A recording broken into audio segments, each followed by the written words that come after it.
often talk about the different phases of the menstrual cycle, what we call the winter, the spring, the summer, and the autumn phases. But today I'm asking the question, well, why do we need to know about that anyway? I mean, who cares? What's the point?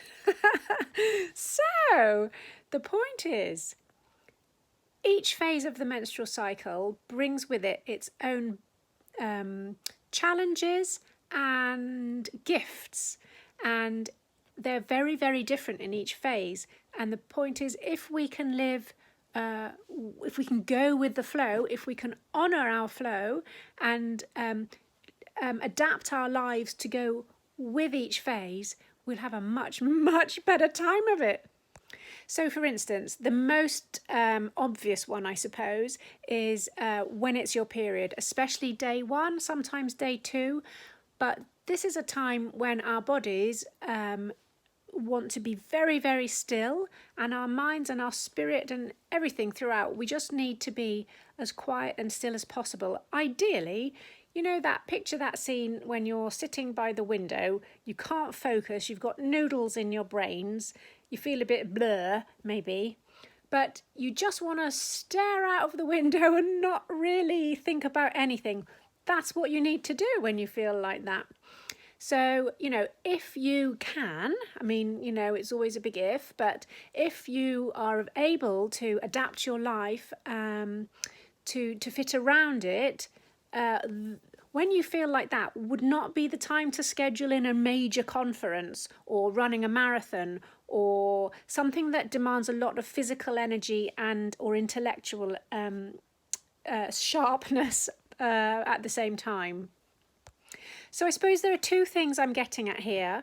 One is to try and manage your life around your cycle so that you're getting the most out of each phase of your cycle. So do that marathon when it's the spring phase, when you just feel like you can do anything at all, and actually you can. So that's the first thing, to manage your cycle. And the second reason is that if we don't, and usually it's if we don't rest, not easy in our culture, I know, but our bodies don't know that. They don't realise that whether they're living in this kind of go, go, go kind of culture. Anyway, so if we don't rest enough, usually that has repercussions throughout your cycle. So, I mean, this is the main one. If you go against the flow of your cycle in any of the phases, it probably has repercussions later on in the cycle, or they build up over a few years or decades even. But, a lot of women get premenstrual symptoms, and, the research is that a lot of that can be diminished and even got rid of completely by living within your cycle. I know, it's fantastic, isn't it? So I highly recommend to everybody to start charting your cycle. So when you chart your cycle, you're literally just taking a minute every night before you go to bed to write down, or whenever, to write down how you've been, energy-wise, mood-wise, feelings-wise, physically, symptoms-wise, anything at all. Dreams as well, they're usually interesting as well, different phases of your cycle. So if you write these down, it doesn't take 2 ticks to do it, and you do it for a few months, you'll begin to see patterns. So you'll begin to see that, for example, on day 10, you might be feeling absolutely awesome and unstoppable, whereas on day 25, you might be feeling like, get the hell out of my life unless you're going to give me chocolate.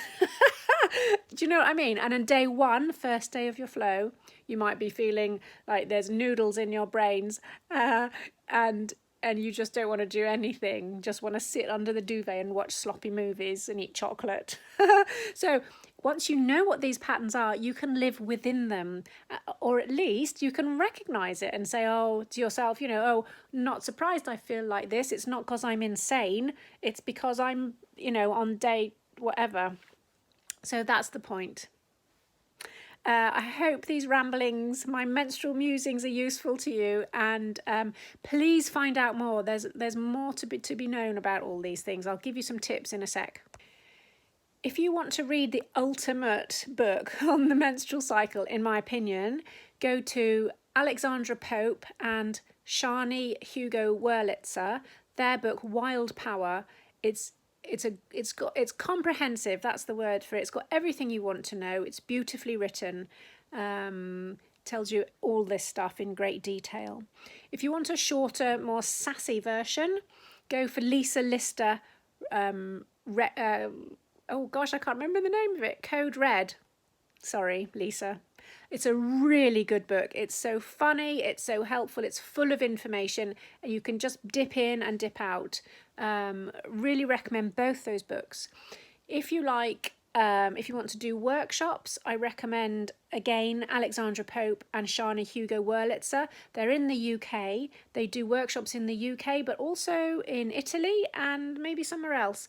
They get around a little bit. If you can catch one of their menstrual workshops or their menopause workshops, absolutely do it. It will change your life, and oh my god, it's just brilliant. So I highly recommend. I don't get commission, by the way. I just love them.